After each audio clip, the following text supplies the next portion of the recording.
Hello everyone, I'm Ali Aboud. I'm an assistant professor at the Department of Economics and a university fellow at the Isam Faris Institute. On behalf of the Department of Economics, the Isam Faris Institute for Public Policy and International Affairs, and the Institute of Financial Economics, I would like to welcome you all in this event. So in this talk, our guests are going to discuss topics of the time on inequality, globalization, and democracy. The event hosts two distinguished scholars, Dr. Branko Milanovic, a research professor at the City University of New York and senior scholar at the Stone Center on Socio-economic Inequality, and Dr. Ishac Diwan, professor of practice in economics and associate fellow at IFI. Dr. Milanovic's scholarly work on inequality is highly influential. He also writes about inequality, capitalism, and politics to the general audience. His books and articles on these subjects are widely read. Dr. Ishac Diwan joined AUB in the fall of 2024. He's an expert on international finance, development, and political economy. Most recently, he held academic position at the Paris School of Economics, Columbia University, and the Harvard Kennedy School. Branko and Ishac are, I guess, old-time friends from the World Bank days, and we're happy to bring them back here together to discuss inequality and globalization and democracy. The floor is yours. Thank you, Ali. Branko, welcome to Beirut, finally. Well, thank you very much. Thanks a lot for the invitation. Of course, it's a pleasure to be here, and everybody to whom I write always say, well, you must be really enjoying Beirut, and I do. That's great. So indeed, we met a while ago, and you literally spent your days and night when I knew you looking at inequality numbers. I think nobody in the world has as much knowledge about measuring various aspects of inequality as you have. Even Piketty doesn't. He just looked at the 1%. You looked at the in countries, across countries, share of labor in GDP, share of capital, really any aspect one can think about. And my first question is, why you got interested so young and for a whole life on inequality? It did end up being an amazing angle at understanding this chaotic world in which we live. But what got you interested so early? Well, first, Ishac, let me thank you for these very nice compliments. I'm not sure that they are fully deserved. After all, Piketty is about 15, 16 years younger than I, so he has, the benefit of your work. Yeah, he has, but obviously he is a totally, I think he transformed the work on income distribution. But let me go back, to the question that you asked me, because often I'm asked that, and then I go back to where I got interested in inequality. And I got interested when I was studying undergraduate in then Yugoslavia, today Serbia, in Belgrade, and I did statistics, okay? So I was fairly good in mathematics those days, and I did statistics. And we would study traditional statistics, but really with zero applications. So you would just draw the curves, you would have this distribution, normal, chi-square, t-student distribution, power law. And then I discovered, I cannot remember exactly how, but I discovered that actually income distribution is also a distribution. It has certain features. Finally, I can apply what I'm learning mathematically to some real-world issue. And on the other hand, I had a fairly strong sort of Marxist background, not so much, actually, interestingly, not so much because of Yugoslavia, to some extent, yes, because I was interested in communism as an ideology. But believe it or not, in high school in Belgium, where I went, the high school that was early 70s was very Marxist in reality. And so I said, okay, I'm interested in social issues, and here I'm interested in mathematics, and the only place where I can apply that is distribution functions. And that's how my interest actually began, and then, of course, continued ever since. So then, because you just kind of stumbled on that topic, you wrote Capitalism and Globalization. No, Visions of Inequality. Yeah. Which I read, Global Inequality, Capitalism Alone, The Haves and the Have-Nots, The World Under Capitalism, and a few other books, right? And you're a compulsive author, I can't keep up with him. I mean, you could just read his blogs and his tweets, and it's 50% of your time. So somehow inequality as an entry point into understanding the world in which we live ended up being, enormously productive. Well, I was lucky, as you mentioned. It's actually, when I think of students now, people follow their own interests, but oftentimes they follow what is being very popular that moment, And I'm old enough to remember different popular topics that people followed. I remember 1990s, there were, importabilization was a big topic. In the World Bank, many people did it. Then gradually faded out, and now we have actually the opposite of importabilization. So now people would study mercantilists. And actually, believe it or not, I am reviewing now a book, and I see now mentions of people whom I've never read, like, for example, Monchrétien, who was writing before Adam Smith and who was a mercantilist. Suddenly, these guys are coming back. So what young people do, often they follow what is then the main topic. That's good, but sometimes you're unlucky, the topic just fades away. And in my case, I was very lucky that inequality came out of, it was a sleeper topic, as you know, and it just came, it became big. So I was lucky. So as you were working on inequality, you were very lucky because neoliberalism was created, and then globalization and the movement of capital and the fall of the Soviet Union and the WTO and then the Reagan Thatcher revolution, and all the way to rising inequality in the US and several financial crises, and now you are still alive and you say globalization is dead and it was born just a few years ago. So we're going to try to clarify. We're going to use this conversation to try to use inequality as a lens to try to structure a little bit the chaos in which we live, right? I mean, here we have now Trump. It looks like very sudden what he's doing, withdrawing from trade agreement, threatening neighbors, doing illiberal policies, threatening to roll back globalization. It looks very sudden. You're going to show us that actually things have been happening for a while. So I propose to do that in several phases. Maybe if you show us some facts, we put some facts on the table. We look at what happened to globalization. You've produced some amazing graphs over your life that speaks very loud. So show us the best you have, and then we'll try to, in the first phase, to figure out, what's the impact of these big changes? Why has inequality moved the way it has? We try, of course, the word is very complicated, try to speak a little bit about that. And then from there we move on about the reaction and where we are here today, How about that? Well, looks great. I totally agree. I would just move over there and do the slides. I have to say, however, that you will see that in the slides, and as Ishac mentioned, I, of course, would be very keen, and you will see at the very end, to have a discussion about where we are standing now and what would be the next steps and all that. But recently I've noticed, and I had to always say that, we should not be really obsessed, as many people are, with Trump. Trump is a symptom of a problem, not necessarily, well, he may be part of the problem, but one should not really over-focus on him. So therefore, I wanted to say that, and you will see that in the presentation that I have. Very good. So should I move? So step one, the facts, and then clarifying questions. Step two, what explains the fact? These are facts over 100 years.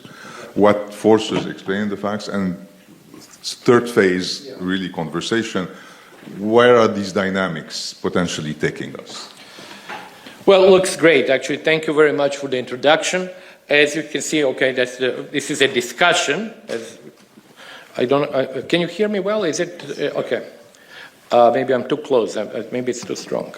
Okay, let's go through the facts, and I would be fairly brief because obviously, and particularly people who were here 2 days ago, I presented much more detailed graphs and data, but this is Okay, this is a very hard graph to understand at first, okay? So don't feel bad if you don't understand it. What does it show? Suppose that you just look at the height of the total bar. So add the blue and red part together. Okay, that shows you the height of the bar, shows you the level of global inequality. The level of global inequality, and I will not go into the data now, so believe me, that's done reasonably well. The level of global inequality is inequality that exists between individuals in the world. Income of each individual in the world, or rather the household in the world, transformed into so-called PPP dollars, which means dollars of equal purchasing power. In other words, we have to adjust for the fact that $1 in India pays more, gets you more food, for example, than $1 in Norway. Okay. So after all of this adjustment, what you see here, the data start from 1820, you see that the level was relatively low. In other words, that actually one has to make sort of a mental adjustment to that.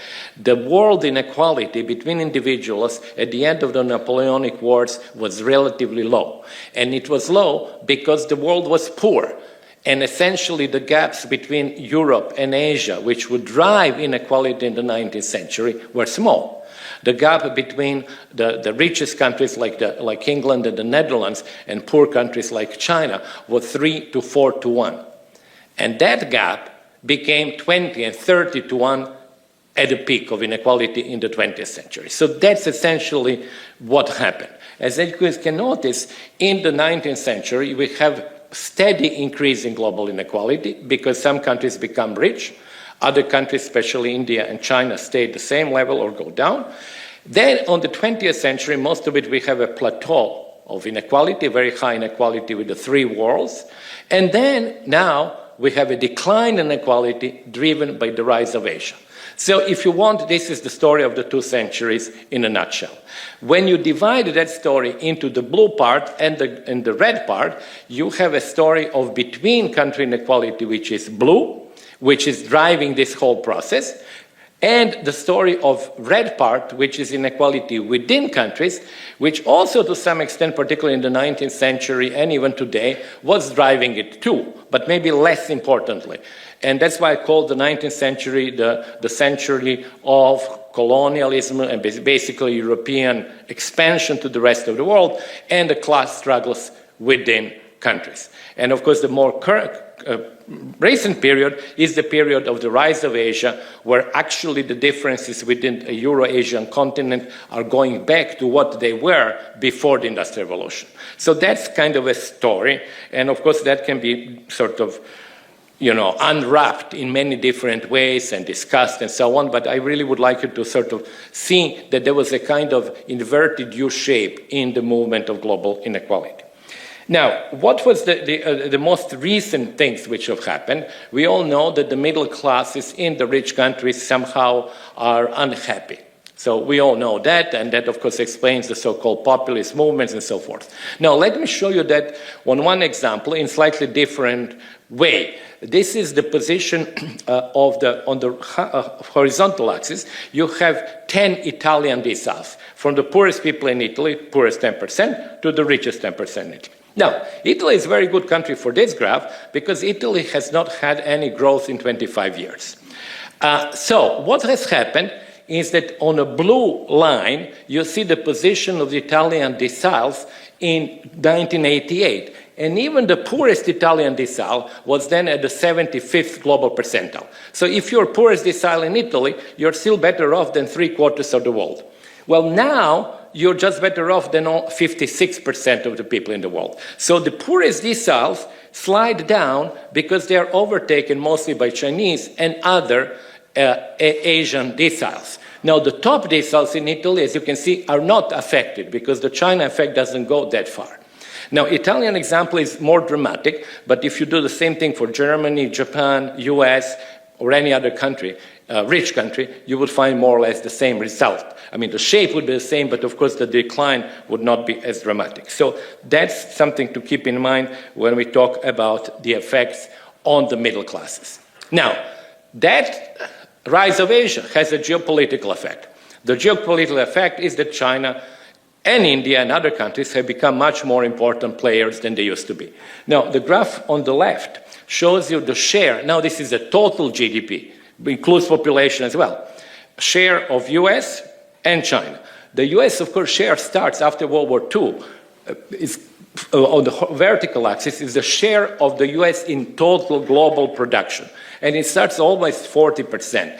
You know, when people speak of make America great again, some of them have this idea of America producing 40% of global GDP. Well, that's never going to happen again, simply because at that time, US was a prosperous country and actually became more prosperous during World War II. At the same time, Europe was totally destroyed, Germany, even France, Russia, the Soviet Union was totally destroyed, Japan was destroyed, China was in a civil war, and India was a colony. And Africa was poor. So it was really the US, basically, and Australia and New Zealand that were strong, countries that benefited from the war. But what we see here is that China was, of course, really at the bottom, 2% of global GDP in 1952. And then, of course, it overtook the US in 2015. So China is now producing 22% of the global GDP, US 17. But very striking thing, of the scale is different, however, is India versus the UK. In 1980, India and the UK both had the same total production. Well, India now has 4 times as much as the UK. So it's a dramatic change, as you can see there. We basically have India and China producing 1/3 of the global output, and they used to produce 5%. So this is, within a lifespan, it is something quite extraordinary to see what happened. Now, finally, what happened to internal inequalities? I will go very quickly over this graph that shows you the change in real income across the entire US distribution, which is on the horizontal axis. As you can see, the vertical axis shows average rate of growth annually per person. The entire middle class and the lower classes grew at about 1% per annum. The increase at the very bottom is the result of COVID, actually, policies. That bottom, very bottom, is now a little bit over 1% because they really benefited in 2020 from large government transfers. Now, of course, the top grew at more than 2%. So that increased inequality in the US. So that's quite well known. There are millions of works of that and studies. But I want also to mention one thing which I will very briefly mention. What is also happening in the US, and I think it's important to realize, and also in other rich countries, is, forget even about the graph, but just the whole idea that if you take the 10% of the richest Americans, increasing share of this 10% are also very rich by capital income and by labor income. That has never happened in history, that you have rich people who are also rich as capitalists and richest wage earners. Think of the traditional capitalist model. Yes, the top people are rich, but they're really having most of their income from property. But now we have not only rich lawyers or software engineers. We have rich software engineers and lawyers who are at the same time rich capitalists.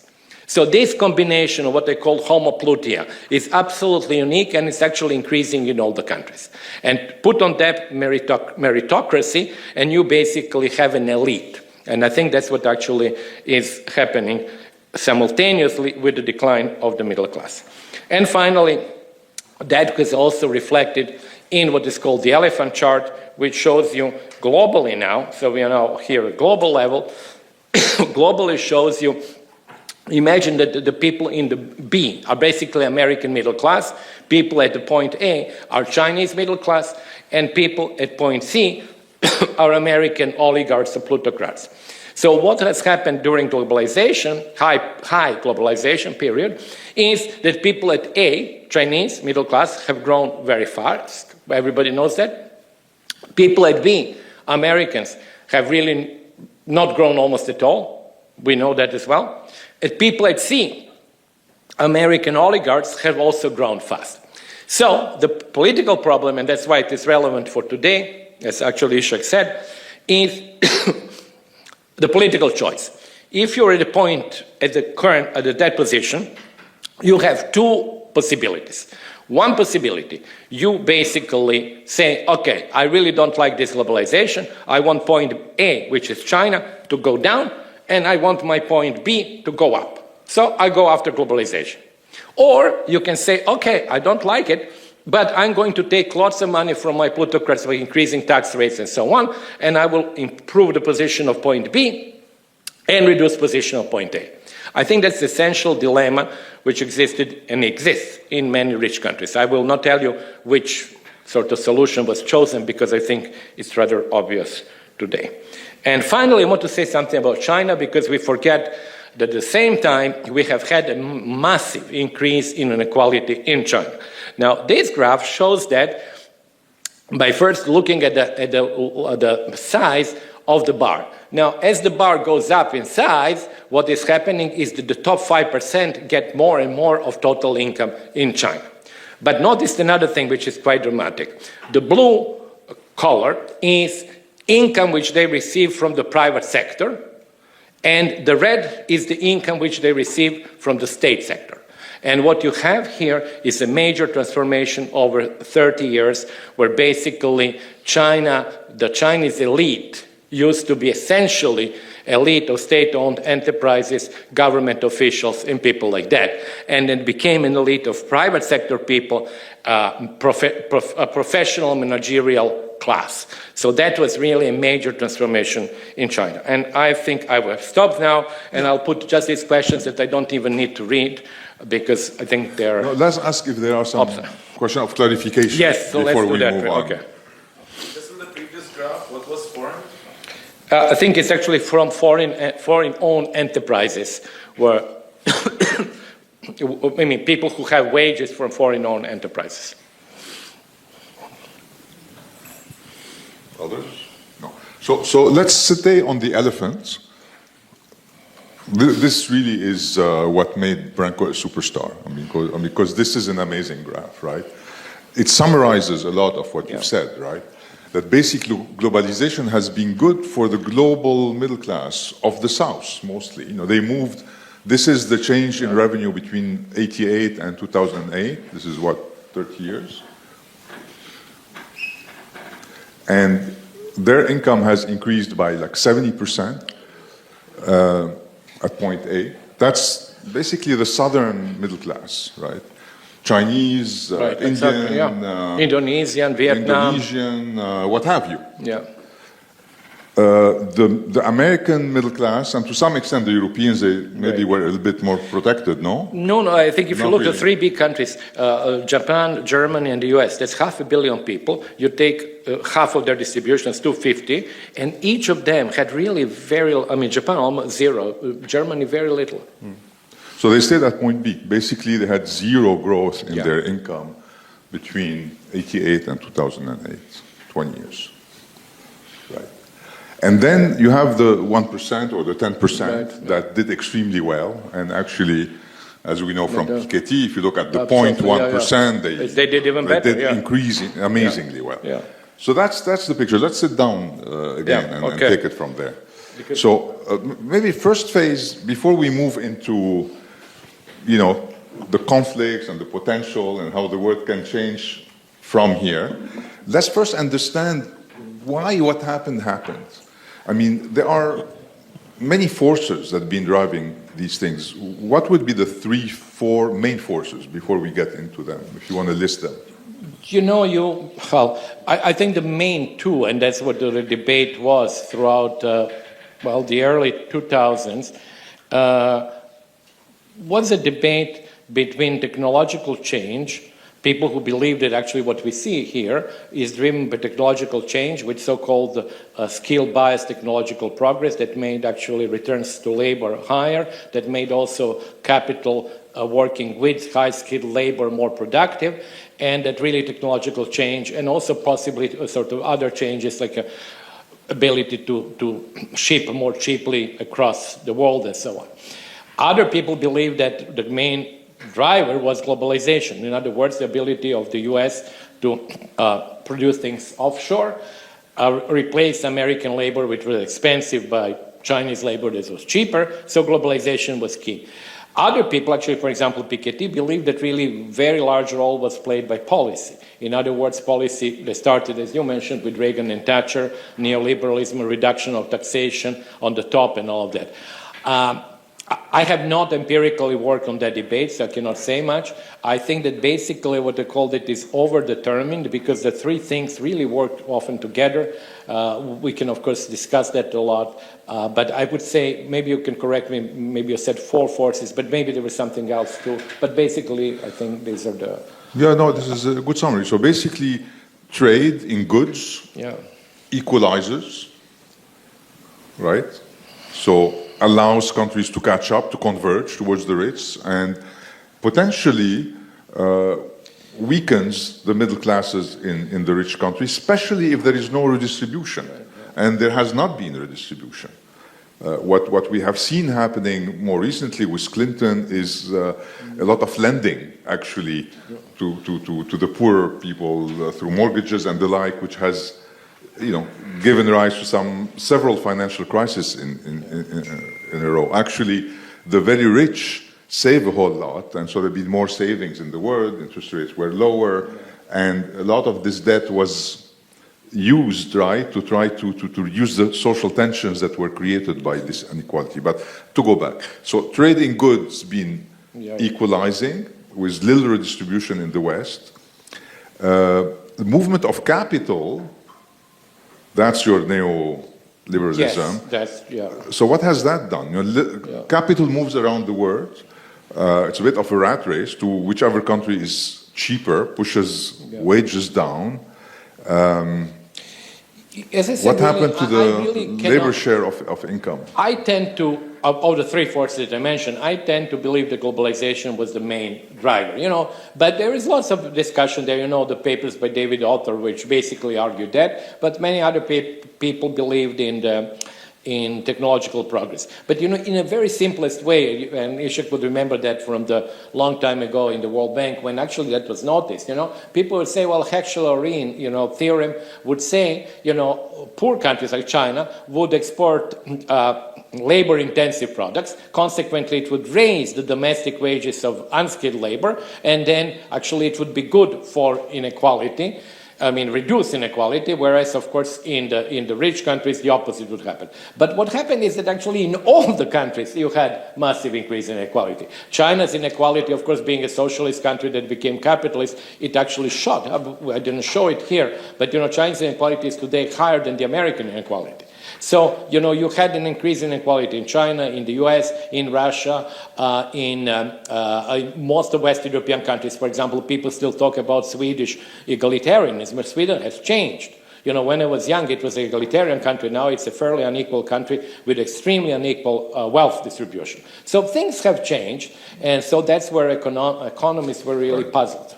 So basically, trade has equalized between countries. That's the catch-up effect.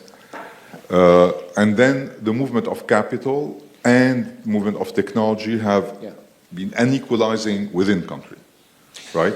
I actually think that economists, in my opinion, in those days, 20 years ago, were really focusing mostly on labor. And I think there was an ideological reason with which I discussed in Visions of Inequality. But then Piketty came, and rightly, he brought, although Tony Atkinson did it a little bit also before him, he brought capital back.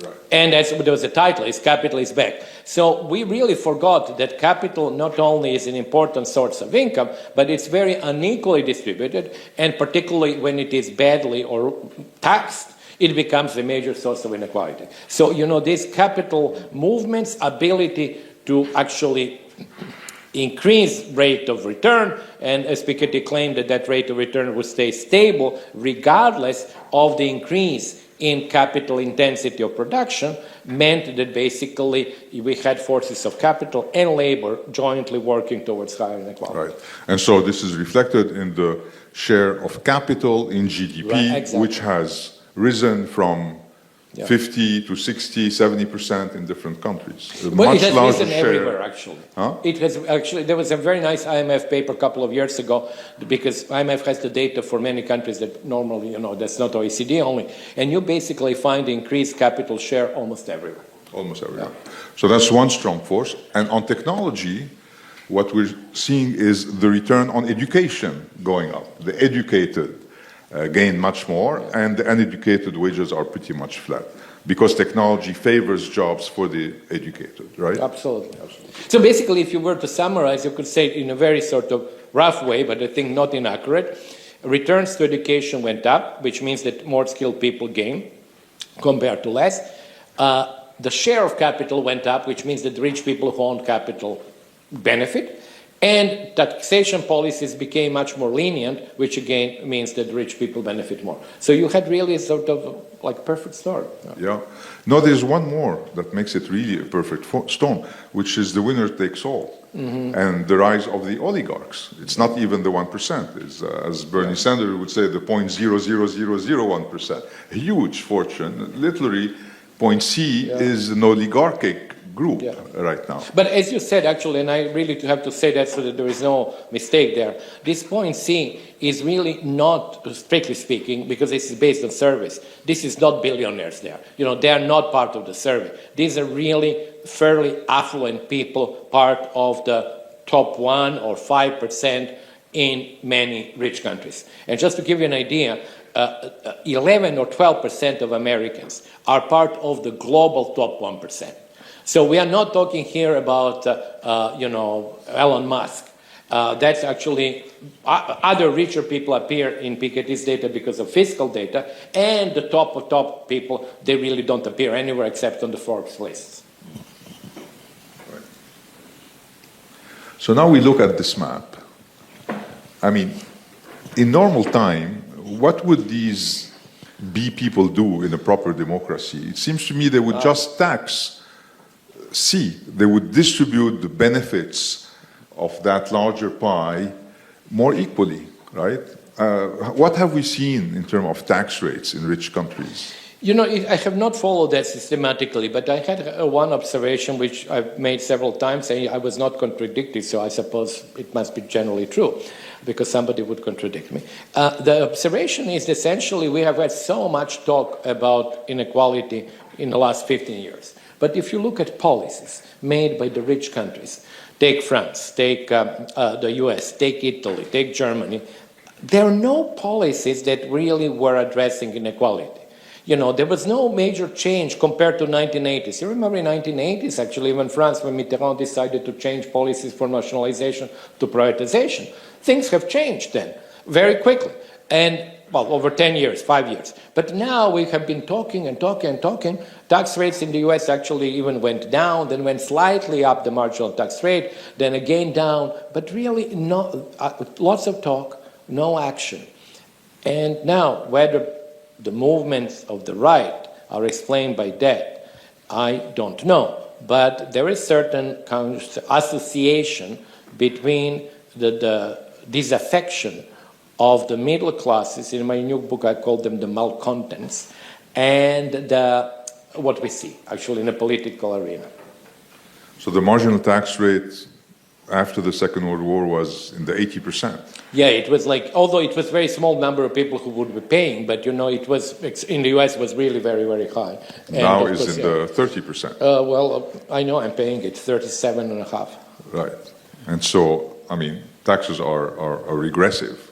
Mostly. Well, no, they are progressive, but they're not as progressive. No, the direct tax is progressive. In other words, percentage-wise, the rich people pay less than the middle, percentage-wise, than they pay more than the middle class and the poor.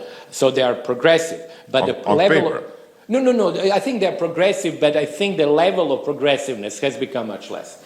And it is quite possible, but that we really don't know for sure, but it's quite possible in the US that the very, very top, the ones that you are talking about, mentioned before, 000, I actually think that there is possibility that their taxes are, that it goes up and up and then goes down, because they use many of the schemes, including trust funds, lower taxes on capital incomes and so on, to actually to avoid taxation and to move the money to other jurisdictions.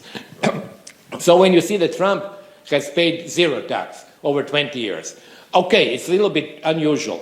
But I have to tell you, I was talking to, this guy is not a great genius, but at least he's my tax attorney. He says all the rich people in Washington pay low tax because they find schemes to avoid taxation. And so the progressive proposal is to actually tax wealth, because wealth is much harder to hide than income, right? Right. It would be actually good. And of course, there are some movements in that direction. So maybe I should correct myself what I said before. On the wealth side, yes, there are some, as you know, minimum corporate tax has now been accepted, 15%. So that's a movement in the right direction.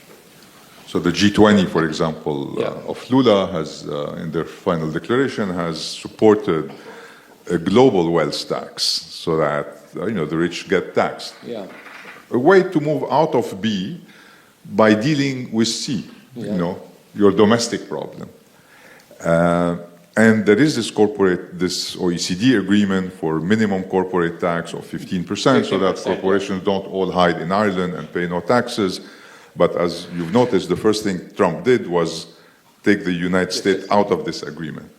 And so that's part of global public goods that we're starting to lose. But Ishac, I think actually what is nice part of this graph, as you actually said, is honestly, this is the point already in 2016, which was obvious. And so if one looks at Trump's policies, and also to some extent European policies, but Trump is more open, so it's very clear to see it. He says, okay, I want to increase the position of point B by essentially going to trade wars with everybody, and especially China, and driving the point A down. So I want to make globalization work better for middle-class Americans, and I really want China to do less well. And I think we are now in a situation, I believe, of a lose-lose situation. But from the strategical point of view, and actually there was a paper in Foreign Affairs on that, and there was also a paper by a Chinese institute on that. If the US loses, let's suppose, 1% of GDP, but China loses 2% of GDP, and I think everybody agrees that the cost to China would be higher than the US, then the relative position of the US improves. So then they say, yes, I lose and you lose. Well, in the Middle East, you know this policy well, right? You lose and I lose, but you lose more than I, consequently, I'm better off.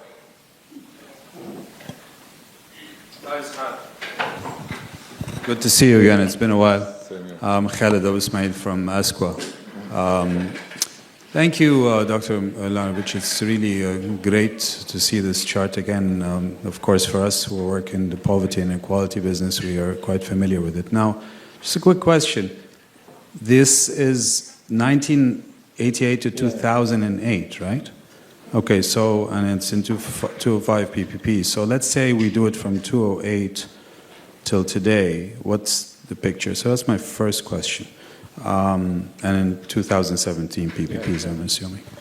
Now, Vladimir and myself have been working a lot on global inequality and global poverty. And there's a reason why we're doing that. Usually regional commissions, the UN ESCO wouldn't do that. But because of the poverty of poverty measurement tools at the global level and the complete lack of, explanation that they have if you use fixed lines like the 215, we had to come in and say, okay, well, if this doesn't make sense, and if the Atkinson report has suggested, for example, you do something different, like you mix relative and absolute in the same measure, and if the bank comes up and says the societal poverty line, which is essentially a fixed relative line, then you have to come up with an alternative. And the alternative we come up with, it shows us some very interesting results. It shows us that indeed there has been poverty reduction, and indeed, from compared to 95 to 2004, a lot of countries worldwide have reduced their poverty significantly. But if you take China and India out of the picture, it's not a phenomenal rise of the middle class story.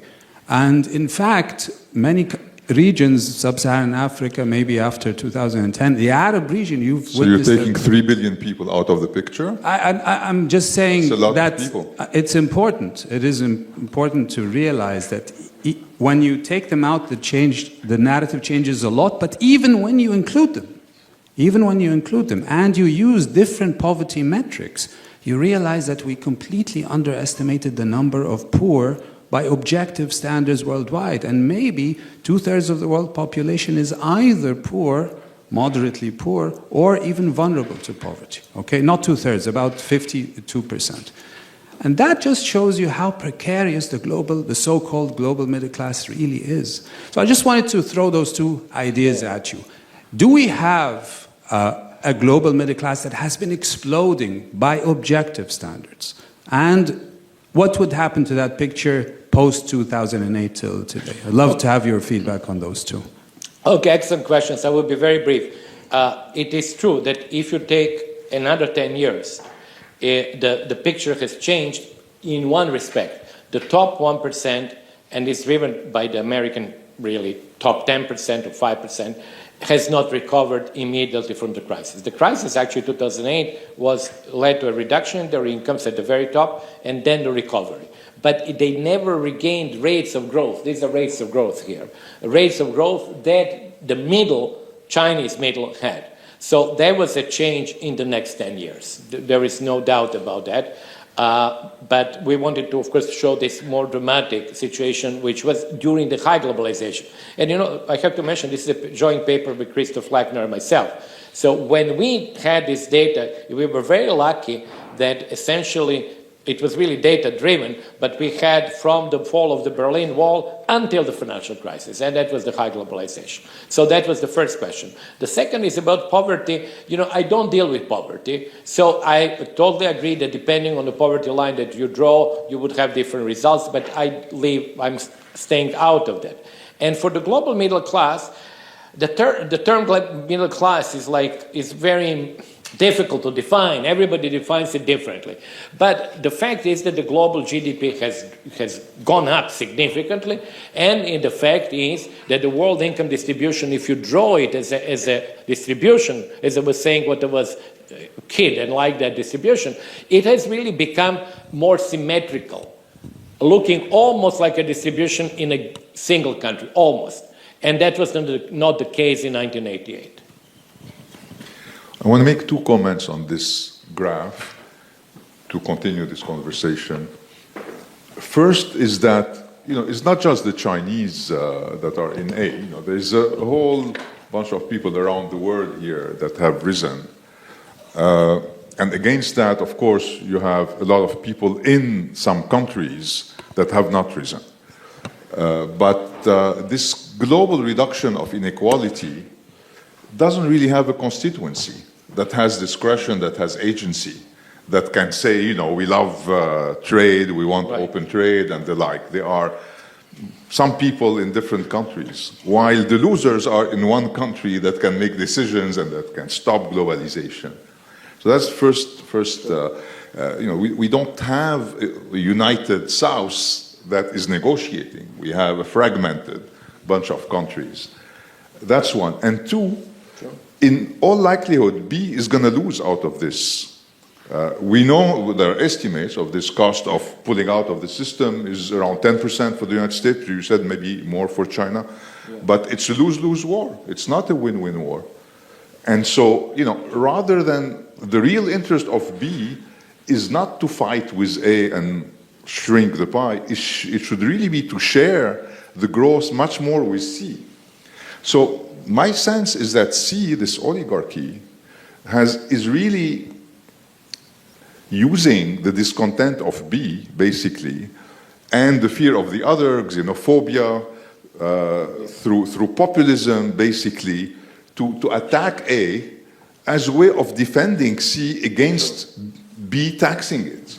It's a defensive strategy, which is destructive, not necessarily very sustainable, hopefully over time, certainly extremely destructive for the planet, because instead, what has been built in terms of global public goods and multilateral cooperation is being destroyed at a time where you need cooperation to save the planet. So it's extremely destructive at this moment, right? No, I agree on all of that. I just simply want to add for people, if they are not totally convinced, is that this particular chart and that particular period was done in many different versions. This is one of the versions. So whatever version you choose, and actually I remember when I first time did it, I did it in US dollars. This is in PPP dollars. That chart survives. And the essential 2 points of that chart are really high growth of the top and absence of growth in point B. And that just simply survives. If I want just like to have an intermediate question between the question from above and your question. If we were to draw this picture just for the Global South, where Global South includes China, like this way we can think a little bit about the idea of poverty reduction in all the countries in the world, but at the same time think about whether we have really a united Global South. Because some of the rhetoric sometimes you have about China, especially when we talk about globalization, is like that China is also exploitative and like all these things. So like how would the graph look differently? You know, I have done that because when I published the latest version of this paper recently at World Development, so I would encourage you to go there. It's a long paper. It was like, on my word, it was like almost 100 pages precisely, because in the 4 rounds of referees' comments, they said many things, including like what you said. So yes, it's true, it does change. When you take out China, it's not as dramatic. But you really have, as you said, you have to start, okay, let's get India out. Let's get Vietnam out. Let's get Indonesia out. Let's get Thailand out. Yes, that's true. Africa has not converged. And in that sense, the core versus periphery, if you take China out, it is more, how should I say, the convergence is less.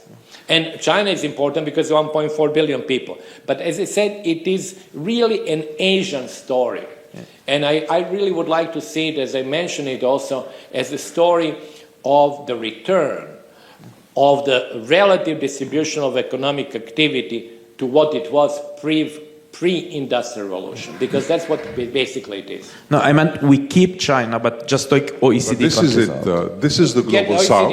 Yes, just keep China and India and all the rest of the Global South. This is the Global North from B to C, and this is the Global South. That is their distribution. I cannot understand now. Whom do you want to keep? And no, just like keep all the Global South, including China. Considering China as Global South, excluding the US and the West. This is the whole world. I don't know if you were to exclude the OECD. I don't know. I don't know. But Branko, this is the Global South. Yeah, it is a global south, but people are distributed all around the place. The Americans don't go below like a 65th percentile. But people have done, actually, there was, if you're interested, go Resolution Foundation from London actually attacked me, and then we sent a rebuttal of 10 pages. They were doing the same thing. They pull out this country, that country. They say, okay, why socialist country? Why Russia? So let's get out. Now Japan. We know they didn't do well. Okay, let's get Japan out. Eventually, yes, you're going to change the graph. I don't deny. If you really select 5 countries you want to have, the graph is going to look different. Yeah. Well, thank you very much. I would like to raise two points and hear your comments on that. Sorry, where is the... okay. Here, okay. So the first point is linked to what you mentioned about the moods and the fashions that brought you to this very interesting production.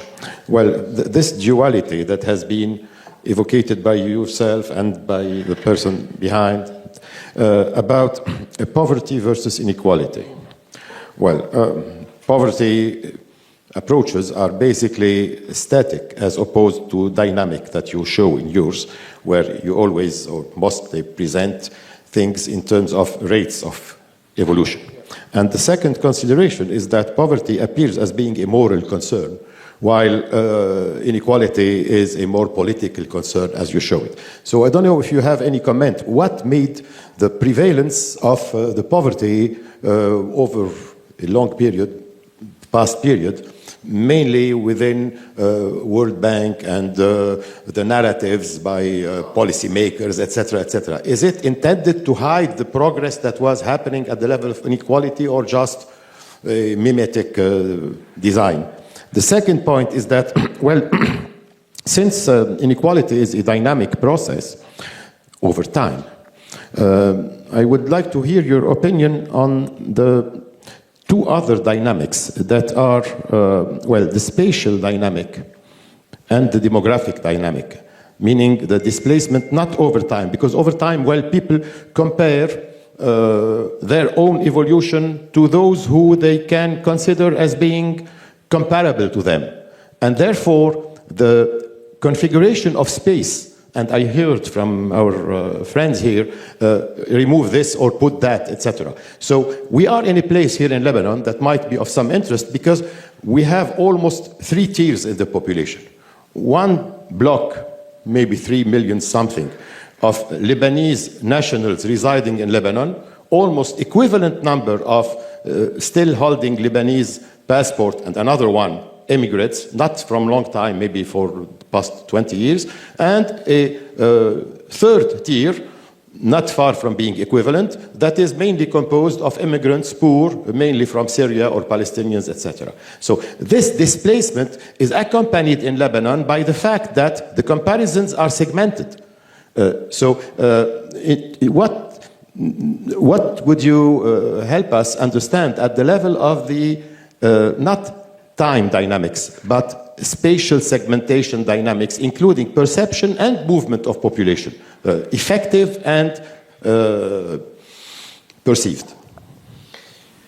Again, briefly, I mean, inequality is an enormous topic. You know, you can just look at inequality any different ways. Like, let's suppose I take this group here. I can look at inequality as I do by essentially putting people in different deciles, from the poorest to the richest. I can look at inequality by gender. I can look at inequality by age. I can look at inequality by, you know, people are dressed in dark colors or white colors, anything that they want. And by rows, for example. Why not row 1 or 2 or 3?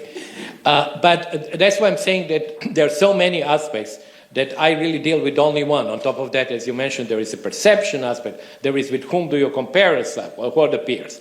Just for factual understanding, the in-household service, take the Lebanese case that you explained, people who would be in the survey would be people who are resident in Lebanon at the time of the survey. So the Lebanese who are outside would be in the survey in France or in Cote d'Ivoire or wherever they are. They would not be in this survey. So that's how the numbers are derived. On the first question, why poverty and not inequality, that's a very tricky political question. As Ishac knows, first, he was in the World Bank at the same time. Secondly, I write about that in Visions of Inequality. I think there was a reluctance to work on inequality in international institutions until probably around early 2000s. Poverty was from 1990. The World Bank actually started working very seriously on that, but it was an acceptable topic. And then, let me give you an example. When I joined Carnegie Endowment for International Peace in Washington, my resume and all that, and I'll tell now the names because they're all, doesn't matter. Jessica Matthews, who was then the president of Carnegie, tells me, looks at my resume and says, oh, you have too much inequality in this. Why don't you change and just call it poverty? And she says, when we go and do fundraising, you know, the rich people really hate to see the word inequality because that means that you want to grab some money from them. But they love to see the word poverty because they feel good. Look, I'm such a rich guy and I give, you know. And that was the feeling behind. And then I remember when the first, in the research department, when the first unit that dealt with inequality was created, they didn't dare to call it inequality. The first report was equity. We had equity. So equity is kind of nice. Yeah, it's like nice word, like we are all equitable and stuff. But I think there was a reluctance to do that, although nobody really stopped me or a couple of other people working. And then afterwards it changed. And it became an acceptable word. And now I understand that actually Trump wants to get it out again. So we'll see. It is out even of the website of your university. Is it? Yeah, is it really out? Because I think they will not get funding, really, if you know. But, I mean, I tell you, at the bank, Martin Ravalion was very famous because he counted the number of the poor. Yes, yes. And Branko was there counting everyone. Yes. And wasn't as famous as Martin. No. But the moment Branko left the bank, because the bank is apolitical, so Wilferson brought in counting the poor, a word out free of poverty.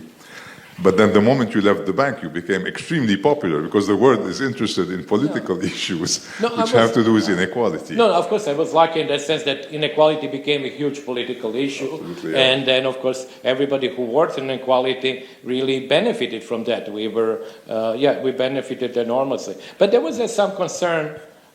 This is being filmed, but that's okay. There was some concern within the research department also about the division of labor. Because, you know, Martin and I did not have exactly the same numbers and the same surveys. And there was a danger that I start producing poverty numbers. You know, okay. Danger, yeah. And so Martin says to me, it's like, you know, this division between Portugal and Spain when divided, you know. He says, okay, whatever you do, don't do poverty, and I will not do inequality. And I said yes, and I observed that rule, which he did not fully. Talking of Martin, there was another Martin Wolf that you had discussion with, and that takes us a little bit to not deglobalization, but maybe back to illiberalism. What was this debate about? You know, the debate was actually Martin. You know Martin Wolf of the Financial Times, yes. And we have known each other for a while, and they were always very nice to me. They had interviews, and even they were, you know, very nice to my books. And even I have blurb from Martin Wolf for Visions of Inequality, the latest book. But we had a disagreement essentially because in my blogs, I argued that this shift toward neo-mercantilism was actually pursued very actively under the Biden administration. And the fact is that they increased tariff rates also on China. They actually started controlling technological transfers. They really used sanctions as a big tool for political purposes. So to say now everything was really honky-dory and then bang, Trump comes and reverses everything is not true. And he didn't like that sort of approach. I think the title of the blog of the Substack was how the mainstream, or how the abandoned really the neoliberalism, and without telling us, and that was the sort of disagreement and between us. Yeah, I mean, interestingly, on this, Piketty has today in the Monde an editorial where he argues that that Bernie Sanders and Elizabeth Warren, having lost the election to Biden, was actually the time where we started moving in that direction, because they would have fixed the B versus C problem, I see and that instead they moved on the B versus A, and actually Trump just continued. So it wasn't a sharp cut with Trump. It was really started by Biden, and the key moment where the West decided where to go was by not electing Bernie Sanders. Would you agree with this? Yeah, I would agree with that, actually. If you look at, I think the key moment was 2016, essentially, because that was the beginning. And then, of course, Trump's policies were overwhelmed by COVID, and COVID came in and so on. But they fundamentally were continued by Biden. And I think that's the dividing line, even with my liberal friends, including my wife. We have this debate, and the dividing line was 2016, and then Biden continued that. So that's the but people might have different opinions on this. But I agree with what Piketty said. Yeah. Good. Yes. Thank you very much. A few questions from what was being said. First, does the measure of middle class in Asia, is it the same as that of the Western middle classes? Are we talking about the same criteria? And are we still in the idea that you become middle class after you start getting $4 per day? I mean, are we using the same criteria? The other question related: would you accept the idea that the three continents are moving to becoming middle class? The fact that the middle class is becoming the major component of the populations of the three continents, meaning the three third world Europe, continents. Asia, and North America. Sure. And lastly, just an anecdote. I liked very much the idea that inequality does not fit in the World Bank. I teach social inequality at AUB, and when I ask what's the opposite of inequality, I am told equity, sir, equity. So we're not in the World Bank, but we like equity. Everybody likes equity. It's like, on the first question, if I understood correctly, income is in principle measured equally for everybody, in principle. It is a flow. It's essentially what you earn from labor, capital, self-employment, own consumption, because many people in Africa especially, and of course in Lebanon and other countries, produce their own food and stuff that has to be imputed, value has to be imputed. Then what you receive from social transfers and deducted for direct taxation that you pay. So the definition is the same, and it's in principle converted into equal units, because as I was saying before, you don't treat $1 the same in every country, because in poorer countries where the price level is lower, that $1 gives you more. And on the middle class, I really avoid I used it today, but I really don't like the term, because what is middle class at the global level? Yes, it is actually median class, but by the Western standards, these guys are not rich. So the middle class in the West is like 3 times. We're talking about maybe $30,000 or whatever per capita, or 40, and in the graph they are actually like 8,000 or 10. I don't go into this whole debate, which also exists. What is the range? What income do you have to be the middle class? I think Latin America had like $5 per day, for example. Or is it $10? I don't remember how much it was. Nadia Bouali asked me a question before I went to an international conference, and it turned out to be the key area of discussion at this conference. And it's about, the U.S., Trump has a trilemma, basically, the story goes. He has promised to cut taxes in the U.S., and that will increase the deficit and the borrowing, and therefore the interest rate in the United States.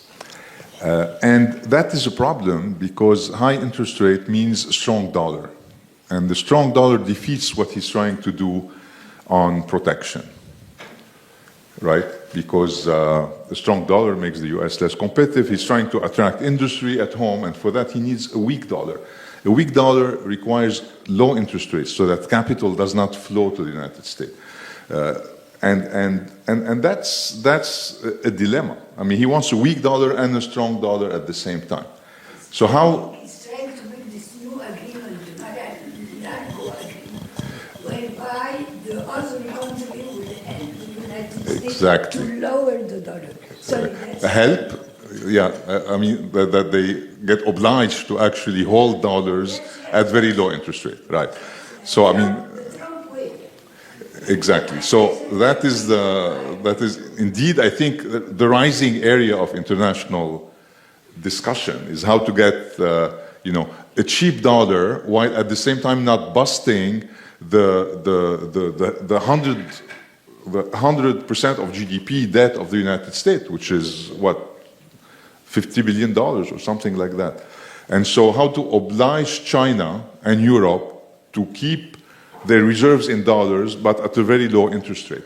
So potentially, people say, what he's building now up is the stick protection as a stick to move to a new Plaza agreement. If you remember, Plaza Hotel agreement was in 1985, when the US wanted a weaker dollar and they obliged all their allies to actually strengthen their currency. This is what actually was the end of the boom in Japan. Japan was the big threat then. And by obliging Japan to revalue the yen, Japan's been in recession ever since. And so potentially the next move is going to be, it seems, indeed what Varoufakis was suggesting. And that's the big fear now around the financial sector around the world. On this, I'm totally out of it, so I don't have anything to contribute. But since you mentioned Japan, an interesting feature today is when you look after World War II and add the GDP of the 2 largest economies. As you remember in the beginning, US was 40% alone, and the Soviet Union became the second largest economy for a while, then was overtaken by Japan. But there was never been a case that the two, now US and China are really big, they're almost half a global GDP. So we have essentially, if we do have a trade war between the two economies that produce half of everything that we produce in the world. And that I think is, it's interesting, and actually I have not done that, but it just occurs to me that economic historians could then calculate easily, actually, well, that's easy, I can even do it using medicine's data. What is the share of, for example, Germany and the UK in 1914, you know, for example, and I don't think it was 40, yeah, I don't know, actually. No. Other interventions? But it could be over 30%, yeah. Yeah, there are two more. There is a just a follow-up remark and a small question. By the way, as you know, the inequality, as you mentioned, is a lot of things and means different things to different people. But if you take into account the reduction in inequalities in human capital, education, for example, or health outcomes, opportunities is another issue. It's been, I think, reducing at even a much faster rate than the reduction in inequalities in income. What implications does that have to people's expectations, perceptions, and the other kinds and convergences to other kinds of equalities, if you will, globally? So that's an interest, because in the Arab region, for example, we've seen that expectations of the youth especially were rising, especially since the 2000s, because youth, the differences, you know, between the rich and poor in terms of secondary education have been remarkably reduced. And that put pressure on the governments, because the old governance systems and the labor markets with the rising informalities were simply not working. To what extent is this or might be happening elsewhere? So that's my first question. The second question is, as you know, the Gini's from the surveys have all mostly been going down. So if you take the 1995 Gini, 2000 or latest, the 2024 latest, it's been, you know, most of them below the 45-degree line.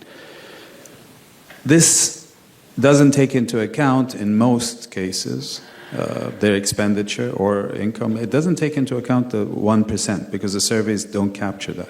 If we want to correct for that, as Piketty has done, for example, with the fiscal data, if we want to correct for that and we don't have access to the fiscal data, do you have advice? Could we, for example, be looking to geospatial data? Could we look into geospatial or trade accounts to look at luxury imports? This is something that Vlad and I have also been thinking about. So those two questions just for brainstorming. Thank you. Well, on the second, I talked to Vladimir about that. I think really I would like to have, I would love to have somebody, but maybe it will happen. And we need, if I work with global data, okay, I need an algorithm which would be global. People have produced lots of things. Vladimir has produced the stuff on Egypt, Jenkins on the UK, enormous stuff. And actually I talked to Jenkins and said, okay, give me an algorithm for China, India, UK, Brazil, Ghana. Nobody can give you that. And so for global corrections, I actually did two different corrections, doesn't matter even how, but from national accounts, I basically saw a discrepancy between the mean income from the surveys and the mean consumption from national accounts. I take that difference, use Pareto, that was actually Tony Atkinson did it first, and distributed to the top 10%. It's arbitrary. I'm not saying it's very good, but I need for global something which is general. I cannot go and take work somebody did, you know, for the US in one way, somebody did for UK differently, no sense. And you know, there are problems, like for example, China, a big problem, which actually I think Piketty's numbers, the assumptions are really a little bit over the top. China has large segment of state-owned enterprises. These state-owned enterprises have corporate profits which they do not distribute, okay? How do you distribute these profits in the personal data? Piketty and his group they say, okay, we have the distribution of wealth, private wealth in China. We assume that the distribution of corporate profits for state-owned enterprises will be the same as the distribution of wealth, private wealth. But it's not the case. I am a private, or I'm Jack Ma or somebody. Well, I don't have equal share in the state-owned enterprises. You could even argue that you should distribute that on per capita basis. So we really do not have a way of doing it, at least so far. So that would be my answer. I hope it's not a technical question. This one. No, it's, I will, actually I'm curious about, maybe it's a kind of speculation maybe that I'm asking for, but we see these graphs, so I'm just curious, like, can we anticipate that, so the Asian middle classes and the Western middle classes, because at the moment, okay, we see one has been growing and one has not been growing, but there's still, in terms of real dollars, there's still a big difference, right? Oh, so, yes. We don't have this slide here, but, the median to median between the US and China is 3.2 high. I mean, US median is 3.2 higher in PPP dollars and all that. So there is no doubt that there is still significant difference. However, I mean, that's an interesting exercise that they did. Let me explain how it works. You say, okay, when will China catch up with the US? Okay, when you look at total GDP, it has already taken over. It's higher. Okay. Then you can say, when will it catch up that its GDP per capita would be equal to the US? That's going to take a very long time. Many assumptions, but really it's going to take maybe 50, 70, maybe actually never, as some people say. The third one I think is interesting because I have this microdata, and I said the following. When will the number of the rich Chinese, I take an arbitrary line, which is like US median income, when will the number of the rich Chinese be equal to the number of rich Americans? Rich Americans, by their definition, are half of the American population, means whatever is that, 170 million people. Well, China now has about 40 million people who are like that. And within 20 years, if China's growth is 3 percentage points higher than the American growth, they will have the same number of people. So that's basically, we are talking about one generation. But if you're an American policymaker, you can say, well, if this is really going to be on the horizon, I want to go this lose-lose policy. Because that would actually slow down China catching up with me. So I think this is the basic rationale. I think the basic rationale is lose-lose. But you lose more than I. Great. Thank you. Look, before closing, I want to say something that Ali forgot to say in the introduction, which is that this, you're the first, thank you, Branko, of a new series that the Econ department, together with our Institute of Finance, are now organizing. We'll organize regular seminars on the global economy. Lebanon's been in crisis for many years, still in crisis, so been very focused on Lebanese affairs. But I think we want to start going back into the world, right? And so we're going to be focusing on global issues every month or so. After you, Hugo Panizza would visit us in a month or so, and we're going to talk about the climate, the climate challenge. So, Branko, thank you so much for starting this series, for being here, and all of you for being here. Thank you so much for inviting me, and thank you for the questions.